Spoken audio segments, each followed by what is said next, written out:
Welcome to all. എല്ലാവർക്കും PSC ബേസിക്സിലേക്ക് സ്വാഗതം. നമ്മുടെ പാർട്ട് 1 മുതൽ പാർട്ട് 6 വരെ വീഡിയോസ് കണ്ടവർക്ക് നാളെ ഒരു ടെസ്റ്റ് ഉണ്ടായിരിക്കും, കറണ്ട് അഫയേഴ്സ് ബേസ് ചെയ്ത്. അതായത് പാർട്ട് 1 മുതൽ പാർട്ട് 6 ബേസ് ചെയ്തിട്ട് ഒരു കറണ്ട് അഫയേഴ്സ് ടെസ്റ്റ് ഉണ്ടായിരിക്കും. അപ്പോൾ ഇതുവരെയും വീഡിയോസ് കാണാത്തവരുണ്ടെങ്കിൽ താഴെ ഡിസ്ക്രിപ്ഷൻ ബോക്സിൽ ലിങ്ക് അവൈലബിൾ ആണ്. +2 മെയിൻസ്, ഡിഗ്രി മെയിൻസ് എക്സാമിനേഷന് പ്രിപ്പയർ ചെയ്യുന്ന ആൾക്കാർക്ക്, എസ്പെഷ്യലി +2 മെയിൻസ് എക്സാമിനേഷന് പ്രിപ്പയർ ചെയ്യുന്ന ആൾക്കാർക്ക് തീർച്ചയായിട്ടും ഈ ക്വസ്റ്റ്യൻസ് പ്രതീക്ഷിച്ച് മുന്നോട്ട് പഠിച്ചു പോകാവുന്നതാണ്. അപ്പോൾ നമുക്ക് നമ്മുടെ ക്ലാസ്സിലേക്ക് കടക്കാം. ചാനൽ ഇതുവരെ സബ്സ്ക്രൈബ് ചെയ്യാതെ കാണുന്നവരുണ്ടെങ്കിൽ സബ്സ്ക്രൈബ് ചെയ്ത് ബെൽ ബട്ടൺ പ്രസ് ചെയ്തിട്ട് വേണം കാണാനായിട്ട്. നിങ്ങൾക്ക് എൻ്റെ വീഡിയോസ് ഇഷ്ടപ്പെടുവാണെങ്കിൽ നിങ്ങളുടെ ഫ്രണ്ട്സിനോട് ഷെയർ ചെയ്ത് അതുപോലെ തന്നെ ലൈക്ക് ചെയ്ത് എന്ത് ചെയ്യുക, സപ്പോർട്ട് ചെയ്യുക. ഓക്കെ, അപ്പോൾ നമുക്ക് ക്ലാസ്സിലേക്ക് കടക്കാം. ഫസ്റ്റ് ക്വസ്റ്റ്യൻ, 2021 നവംബറിൽ രാജ്യസഭയുടെ പുതിയ സെക്രട്ടറി ജനറലായി നിയമിതനായതാര്? അതായത് രാജ്യസഭയുടെ നിലവിലെ സെക്രട്ടറി ജനറൽ ആരാണ്? PC മോദിയാണ് രാജ്യസഭയുടെ സെക്രട്ടറി ജനറൽ. രാജ്യസഭയുടെ ചെയർമാൻ ആരാണ്? രാജ്യസഭയുടെ chairman vice president of India ആണ്. അപ്പോൾ രാജ്യസഭയുടെ സെക്രട്ടറി ജനറൽ PC മോദിയാണ്. സ്വാതന്ത്ര്യസമര സേനാനിയും ആദിവാസി ഗോത്ര നേതാവുമായ ബിർസ മുണ്ടയുടെ ജന്മവാർഷികത്തോടനുബന്ധിച്ച് ഒരു സ്മാരകവും സ്വാതന്ത്ര്യസമര മ്യൂസിയവും നിലവിൽ വന്നു. അത് എവിടെയാണ് വന്നത്? ബിർസ മുണ്ട എന്ന് പറയുമ്പോൾ തന്നെ ഊഹിക്കാം എവിടെ ആയിരിക്കും വന്നിട്ടുള്ളത്. ജാർഖണ്ഡിലാണ്, റാഞ്ചിയിലാണ് വന്നത്.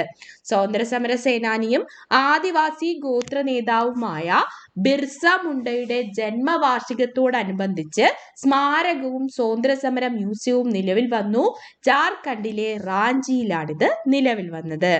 ശാസ്ത്രത്തിന്റെ ജനകീയവൽക്കരണത്തിനുള്ള യുനെസ്കോയുടെ 2021 കലിംഗ പുരസ്കാരം ലഭിച്ചത് ആർക്ക്? ശാസ്ത്രത്തിന്റെ ജനകീയവൽക്കരണത്തിനുള്ള യുനെസ്കോയുടെ പുരസ്കാരമാണ് കലിംഗ പുരസ്കാരം. ഇത് 2021 ലഭിച്ചത് ജീൻ പിയറി ലൂമിനറ്റിനാണ്. ആർക്കാണ്? ജീൻ പിയറി ലൂമിനറ്റിന്. ദാതാക്കളെ വെച്ചുമാറിയുള്ള അവയവം കൈമാറ്റത്തിലെ ഓരോ ജോഡിയും ഉറ്റ ബന്ധുക്കളായിരിക്കണമെന്ന വ്യവസ്ഥ നിയമവിരുദ്ധമെന്ന് വിധിച്ച ഹൈക്കോടതി ഏത്? ദാതാക്കളെ വെച്ചുമാറിയുള്ള അവയവം കൈമാറ്റത്തിലെ ഓരോ ജോഡിയും ഉറ്റ ബന്ധുക്കളായിരിക്കണമെന്ന വ്യവസ്ഥ നിയമവിരുദ്ധമാണെന്ന് പറഞ്ഞത് ഏത് ഹൈക്കോടതിയാണ്? കേരള ഹൈക്കോടതിയാണ്. അതുപോലെ തന്നെ ആശുപത്രികളിൽ പോസ്റ്റ്മോർട്ടം നടത്തുന്നതുമായി ബന്ധപ്പെട്ട് മാർഗരേഖയിൽ കേന്ദ്രം ഭേദഗതി വരുത്തിയതിന്റെ അടിസ്ഥാനത്തിൽ ഇനി സൂര്യാസ്തമയ സമയത്തിന് ശേഷവും സൗകര്യമുള്ള ആശുപത്രികളിൽ പോസ്റ്റ്മോർട്ടം നടത്താമെന്നൊരു പുതിയ നിയമം കേരളത്തിൽ നിലവിൽ വന്നു. 2021 നവംബർ 15 ഈ ഒരു നിയമം നിലവിൽ വന്നത്. അതായത് എന്താണ്? സൗകര്യമുള്ള ആശുപത്രികളിൽ സൂര്യാസ്തമയത്തിന് ശേഷവും പോസ്റ്റ്മോർട്ടം നടത്താം. 2021 നവംബർ 15 ഈ ഒരു നിയമം കേരളത്തിൽ നിലവിൽ വന്നത്. Tissue culture based seed potato നിയമത്തിന് അംഗീകാരം നൽകിയ ഇന്ത്യയിലെ ആദ്യ സംസ്ഥാനം ഏത്? Tissue culture based seed potato നിയമത്തിന് അംഗീകാരം നൽകിയത് പഞ്ചാബ് ആണ്. 2021 നവംബറിൽ ഇന്ത്യയുടെ മുഖ്യ തെരഞ്ഞെടുപ്പ് കമ്മീഷണർ സുശീൽ ചന്ദ്ര ഏത് രാജ്യത്തിന്റെ രാഷ്ട്രപതി തെരഞ്ഞെടുപ്പിലാണ് മേൽനോട്ടം വഹിച്ചത്? വെരി ഇമ്പോർട്ടന്റ് ക്വസ്റ്റ്യൻ ആണ്. 2021 നവംബറിൽ നമ്മുടെ ഇന്ത്യയുടെ മുഖ്യ തെരഞ്ഞെടുപ്പ് കമ്മീഷണറായ സുശീൽ ചന്ദ്ര മറ്റൊരു രാജ്യത്തിന്റെ രാഷ്ട്രപതി തെരഞ്ഞെടുപ്പിൽ മേൽനോട്ടം വഹിച്ചു. ഉസ്ബെക്കിസ്ഥാന്റെ രാഷ്ട്രപതി തെരഞ്ഞെടുപ്പിലാണ് സുശീൽ ചന്ദ്ര മേൽനോട്ടം വഹിച്ചത്. ഇന്ത്യയിലെ ആദ്യ ഭക്ഷ്യസുരക്ഷാ മ്യൂസിയം ഉദ്ഘാടനം ചെയ്യപ്പെട്ടത് എവിടെയാണ്? തഞ്ചാവൂരാണ്. തമിഴ്നാട്ടിലെ തഞ്ചാവൂരിലാണ് ഇന്ത്യയിലെ ആദ്യത്തെ ഭക്ഷ്യസുരക്ഷാ മ്യൂസിയം ഉദ്ഘാടനം ചെയ്യപ്പെട്ടത്. UN വേൾഡ് ഫുഡ് പ്രോഗ്രാമിന്റെ ഗുഡ്വിൽ അംബാസിഡറായി നിയമിതനായതാര്? UN വേൾഡ് ഫുഡ് പ്രോഗ്രാമിന്റെ ഗുഡ്വിൽ അംബാസിഡറായി നിയമിതനായത് ഡാനിയൽ ബ്രുഹലാണ്. എന്തിന്റെ goodwill ambassador? UN world food പ്രോഗ്രാമിന്റെ ഗുഡ്വിൽ അംബാസിഡർ. 2021 നവംബർ 25 മുതൽ 27 വരെ കൊച്ചിയിൽ നടന്ന കേരളത്തിലെ ഏറ്റവും വലിയ സംരംഭക സമ്മേളനത്തിന്റെ 10ാമത് എഡിഷൻ ഏത്? 2021 നവംബർ 25 മുതൽ 27 വരെ കൊച്ചിയിൽ നടന്ന കേരളത്തിലെ ഏറ്റവും വലിയ സംരംഭക സമ്മേളനത്തിന്റെ 10ാമത്തെ എഡിഷൻ ഏതാണ്? ടൈക്കോൺ കേരളയാണ്. ഏതാണ്? ടൈക്കോൺ കേരള. ഇതിനൊരു പ്രത്യേകതയുണ്ട്. നമ്മുടെ സംസ്ഥാനത്തിന് തന്നെ ഏറ്റവും വലിയ ഫിജിറ്റൽ സമ്മേളനമാണ്. ഫിജിറ്റൽ സമ്മേളനം എന്ന് വെച്ചാൽ എന്താണെന്ന് അറിയാവോ? ഓൺലൈനായും ഓഫ്ലൈനായും ഒരേ സമയം തന്നെ നടത്തിയ സമ്മേളനമാണ് ഫിജിറ്റൽ സമ്മേളനം. ഇങ്ങനെ സംസ്ഥാനത്തിനെ ഇതുവരെ നടത്തിയതിൽ വെച്ചിട്ടുള്ള ഏറ്റവും വലിയ ഫിജിറ്റൽ സമ്മേളനമാണ് ഈ ടൈക്കോൺ കേരള. എന്താണ് ടൈക്കോൺ കേരള? 2021 നവംബർ 25 മുതൽ 27 വരെ കൊച്ചിയിൽ നടന്ന കേരളത്തിലെ ഏറ്റവും വലിയ സംരംഭക സമ്മേളനത്തിന്റെ 10ാമത് എഡിഷനാണ് TiEcon Kerala. 2020 JC Daniel foundation cinema പുരസ്കാരങ്ങളിൽ മികച്ച സംവിധായകനായി തിരഞ്ഞെടുക്കപ്പെട്ടതാര്? JC ഡാനിയൽ ഫൗണ്ടേഷൻ കുറച്ച് സിനിമാ പുരസ്കാരങ്ങൾ കൊടുക്കുന്നുണ്ട്. ഇതിൽ മികച്ച സംവിധായകനായി തിരഞ്ഞെടുക്കപ്പെട്ടത് സിദ്ധാർത്ഥ് ശിവയാണ്. സിദ്ധാർത്ഥ് ശിവയുടെ എന്നിവർ എന്ന ചിത്രത്തിനാണ് മികച്ച സംവിധായകനായിട്ട് സിദ്ധാർത്ഥ് ശിവയെ JC ഡാനിയൽ ഫൗണ്ടേഷൻ സിനിമാ പുരസ്കാരത്തിന് അർഹനാക്കിയത്. മികച്ച സിനിമകളായിട്ട് എടുത്തത് എന്നിവർ, ദിശ എന്നീ 2 സിനിമകളാണ്. ഇതിനകത്ത് എന്നിവർ ആര് സംവിധാനം ചെയ്തതാണ്? മികച്ച സംവിധായകനായി തിരഞ്ഞെടുക്കപ്പെട്ട സിദ്ധാർത്ഥ് ശിവയും, ദിശ സംവിധാനം ചെയ്തത് VC ജോസാണ്. VC ജോസാണ് ദിശ സംവിധാനം ചെയ്തത്. ഇനി മികച്ച നായകനായിട്ട് എടുത്തിരിക്കുന്നത് ജയസൂര്യയാണ്. ജയസൂര്യ അഭിനയിച്ച സണ്ണി എന്ന സിനിമയാണ് മികച്ച നടനാക്കിയത് അദ്ദേഹത്തിനെ. മികച്ച നടിയായിട്ട് സെലക്ട് ചെയ്തിരിക്കുന്നത് നവ്യ നായരിനെയാണ്. നവ്യ നായരുടെ ഒരുത്തി എന്ന ചിത്രത്തിലെ അഭിനയത്തിനെയാണ് മികച്ച നടിയായിട്ട് JC ഡാനിയൽ ഫൗണ്ടേഷൻ സിനിമാ പുരസ്കാരം ലഭിച്ചത്. ഓക്കെ, അടുത്തത് റേഷൻ കടകളിൽ നിന്ന് ആനുകൂല്യങ്ങൾ ലഭിക്കാൻ 2 ഡോസ് വാക്സിൻ എടുക്കണം എന്ന് വിജ്ഞാപനം പുറത്തിറക്കിയ ഇന്ത്യൻ സംസ്ഥാനം. റേഷൻ കടകളിൽ നിന്ന് ഇനി എന്തെങ്കിലും ഒരു ആനുകൂല്യം കൊടുക്കണമെങ്കിൽ 2 വാക്സിൻ എടുക്കണം. ഇങ്ങനൊരു വിജ്ഞാപനം ഒരു ഇന്ത്യൻ സംസ്ഥാനം പുറത്തിറക്കി. അത് ഏതാണ് ആ സംസ്ഥാനം? ഏതാണ്? മധ്യപ്രദേശാണ്. മധ്യപ്രദേശ്. 2021 നവംബറിൽ ഉപഗ്രഹവേധ മിസൈൽ പരീക്ഷണാർത്ഥം ഉപഗ്രഹവേധ മിസൈലിന്റെ പരീക്ഷണാർത്ഥം റഷ്യ തകർത്ത 1982 മുതൽ ഭ്രമണപഥത്തിലുള്ള കൃത്രിമ ഉപഗ്രഹം ഏത്? റഷ്യയുടെ തന്നെ സെലിന D എന്ന കൃത്രിമ ഉപഗ്രഹത്തിനെയാണ് ഉപഗ്രഹവേധ മിസൈലിന്റെ പരീക്ഷണം നടത്തുന്നതിന് വേണ്ടിയിട്ട് തകർത്തത്. ആരാണ്? റഷ്യയാണ്. KSEB ഏർപ്പെടുത്താൻ ഒരുങ്ങുന്ന മുൻകൂർ പണമടച്ചാൽ മാത്രം വൈദ്യുതി ലഭ്യമാക്കുന്ന സംവിധാനം. 2025 കൂടി ഈ ഒരു സംവിധാനം കേരളത്തിൽ കംപ്ലീറ്റ് നടപ്പിലാക്കണം എന്നാണ് ആഗ്രഹിച്ചിരിക്കുന്നത്. സംവിധാനത്തിന്റെ പേര് സ്മാർട്ട് പ്രീപെയ്ഡ് വൈദ്യുതി മീറ്റർ എന്നാണ്. സ്മാർട്ട് പ്രീപെയ്ഡ് വൈദ്യുതി മീറ്റർ. KSEB ഏർപ്പെടുത്താൻ ഒരുങ്ങുന്ന മുൻകൂർ പണമടച്ചാൽ മാത്രം വൈദ്യുതി ലഭ്യമാക്കുന്ന സംവിധാനമാണ് സ്മാർട്ട് പ്രീപെയ്ഡ് വൈദ്യുതി മീറ്റർ. 2011 നവംബർ 16 കേരള നിയമസഭാ സ്പീക്കർ MB രാജേഷ് ഉദ്ഘാടനം ചെയ്ത നിയമസഭാ വളപ്പിലെ സസ്യങ്ങളുടെ വിവരം ഡിജിറ്റലായി ലഭ്യമാക്കുന്ന പദ്ധതിയാണ് ഡിജിറ്റൽ ഉദ്യാനം. അപ്പൊ എന്താണ് ഡിജിറ്റൽ ഉദ്യാനം എന്ന് ചോദിക്കാം. അപ്പൊ അതിനകത്ത് അറിയേണ്ട കാര്യം എന്താണ്? നമ്മുടെ കേരള നിയമസഭാ വളപ്പിലെ സസ്യങ്ങളുടെ വിവരം ഡിജിറ്റലായി ലഭ്യമാക്കുന്ന പദ്ധതിയാണ് ഡിജിറ്റൽ ഉദ്യാനം. ഇത് ഉദ്ഘാടനം ചെയ്തത് നിയമസഭാ സ്പീക്കറായ MB രാജേഷാണ്. യാത്രാവേളകളിൽ സ്ത്രീകളുടെയും പെൺകുട്ടികളുടെയും സുരക്ഷിതത്വം ഉറപ്പുവരുത്താൻ കേരള സംസ്ഥാന മോട്ടോർ വാഹന വകുപ്പ് ആവിഷ്കരിക്കാൻ ഒരുങ്ങുന്ന പദ്ധതി ആണ് നിർഭയ. ഈ പദ്ധതിയുടെ പ്രത്യേകത എല്ലാ പൊതുഗതാഗത വാഹനങ്ങളിലും ലൊക്കേഷൻ ട്രാക്കിംഗ് സിസ്റ്റവും, അതായത് എവിടെയാണ് ആ വണ്ടി പോകുന്നതെന്നും എമർജൻസി ബട്ടണും സ്ഥാപിച്ച് 24 മണിക്കൂറും നിരീക്ഷണത്തിലാക്കുന്നതാണ് ഈ നിർഭയ എന്ന് പറയുന്ന ആ ഒരു പദ്ധതിയിലൂടെ ചെയ്യാൻ പോകുന്നത്. അടുത്തത്, കലാലയങ്ങളിൽ ലിംഗനീതിയും സാമൂഹിക നീതിയും ഉറപ്പാക്കാൻ ഉന്നത വിദ്യാഭ്യാസ വകുപ്പ് തുടക്കമിടുന്ന പ്രചരണ പദ്ധതിയുടെ പേരെന്ത്? കലാലയങ്ങളിൽ ലിംഗനീതിയും സാമൂഹിക നീതിയും ഉറപ്പാക്കാൻ ഉന്നത വിദ്യാഭ്യാസ വകുപ്പ് തുടക്കമിടുന്ന പ്രചരണ പദ്ധതിയാണ് സമഭാവനയുടെ സത്കലാശാലകൾ. എന്താണ്? സമഭാവനയുടെ സത്കലാശാലകൾ. മക്കിൻസി ഗ്ലോബൽ ഇൻസ്റ്റിറ്റ്യൂട്ടിന്റെ പുതിയ കണക്കുകൾ പ്രകാരം ലോകത്തിലെ ഏറ്റവും സമ്പന്ന രാജ്യങ്ങളുടെ പട്ടികയിൽ മുന്നിലെത്തിയ രാജ്യമേത്?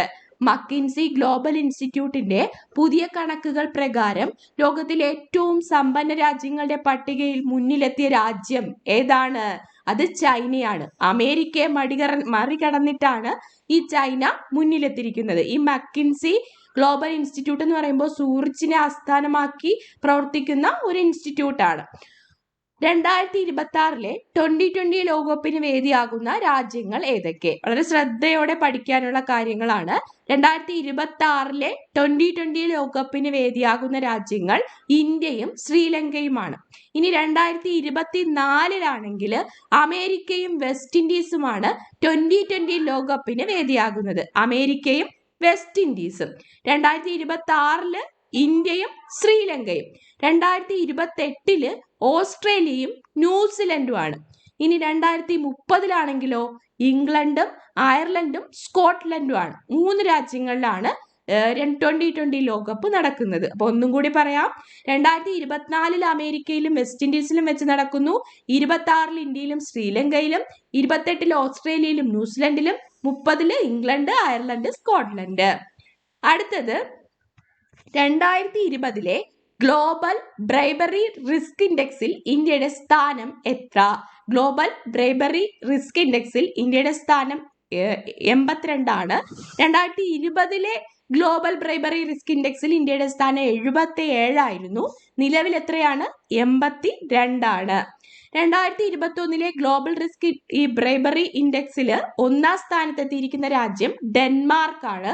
എന്നാൽ ഏറ്റവും പിന്നിലുള്ളത് ഉത്തര കൊറിയയാണ്. ഏതാണ്? ഉത്തര കൊറിയയാണ്.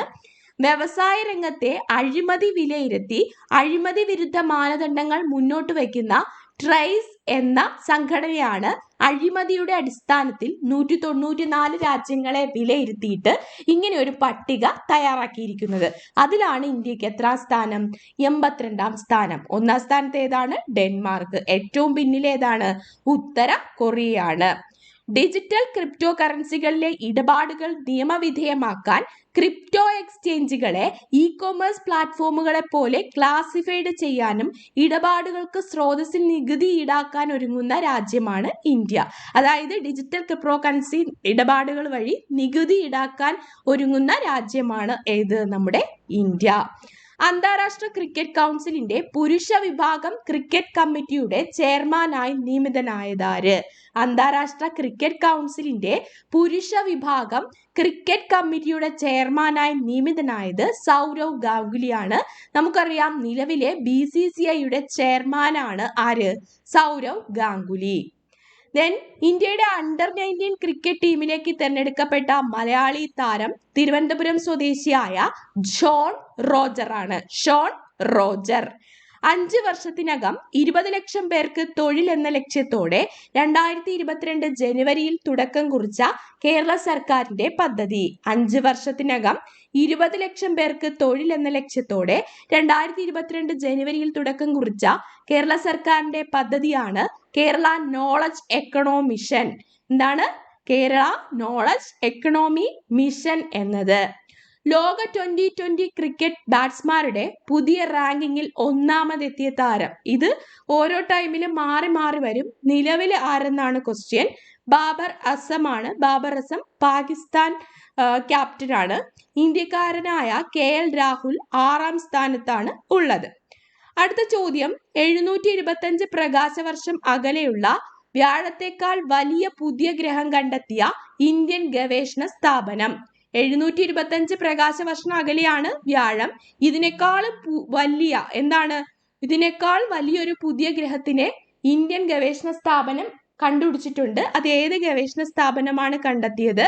ഫിസിക്കൽ റിസർച്ച് ലബോറട്ടറി അഹമ്മദാബാദ് ആണ്.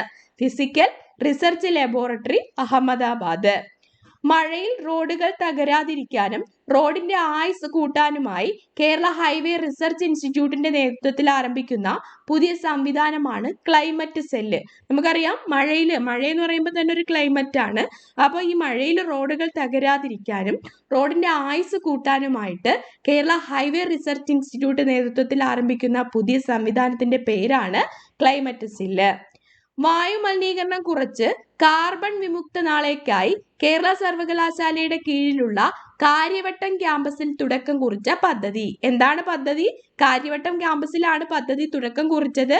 വായു മലിനീകരണം കുറച്ച് കാർബൺ വിമുക്ത നാളേക്കായി കേരള സർവകലാശാലയുടെ കീഴിൽ ആരംഭിച്ച പദ്ധതിയാണ് കാർബൺ മുക്ത ക്യാമ്പസ്. ചൈനയിൽ ആദ്യ കോവിഡ് രോഗിയെ കണ്ടെത്തിയതിന് 2 വർഷം തികഞ്ഞ ദിവസമേത്? വളരെ പ്രധാനപ്പെട്ട ഒരു ക്വസ്റ്റ്യൻ ആണ്.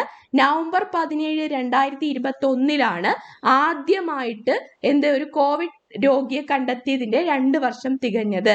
അപ്പോൾ 2019 നവംബർ 17 ആദ്യമായിട്ട് ചൈനയിൽ ഒരു കോവിഡ് രോഗം റിപ്പോർട്ട് ചെയ്തത്. അടുത്തത്, ഇന്ത്യയിലെ ആദ്യ കോവിഡ് കേസ് സ്ഥിരീകരിക്കപ്പെട്ടത് എപ്പോഴാണ്? 2020 ജനുവരി 30 ഓക്കെ, 2020 ജനുവരി 30 ഓക്കെ. അപ്പൊ ഇത്രയാണ് നമ്മൾ ഇന്നത്തെ ക്ലാസ്സിൽ ഡിസ്കസ് ചെയ്യുന്നത്. അപ്പൊ ഈ ഒരു 6 വീഡിയോസ് വെച്ചിട്ടുള്ളൊരു എക്സാം നാളെ തന്നെ ഉണ്ടായിരിക്കുന്നതാണ്. അപ്പൊ എല്ലാവരും ഈ 6 ക്ലാസ്സും പഠിച്ച് കുട്ടപ്പമായിട്ടിരിക്കുക. നമുക്ക് എത്രയും പെട്ടെന്ന് പുതിയൊരു പാറ്റേൺ ബേസ്ഡ് എക്സാമുമായിട്ട് നാളെ കാണാം. കൂടുതൽ ക്ലാസ്സുകൾക്കായിട്ട് ചാനൽ സബ്സ്ക്രൈബ് ചെയ്യാനും ബെൽ ബട്ടൺ പ്രസ് ചെയ്യാനും മറക്കണ്ട. Thank you. All the best.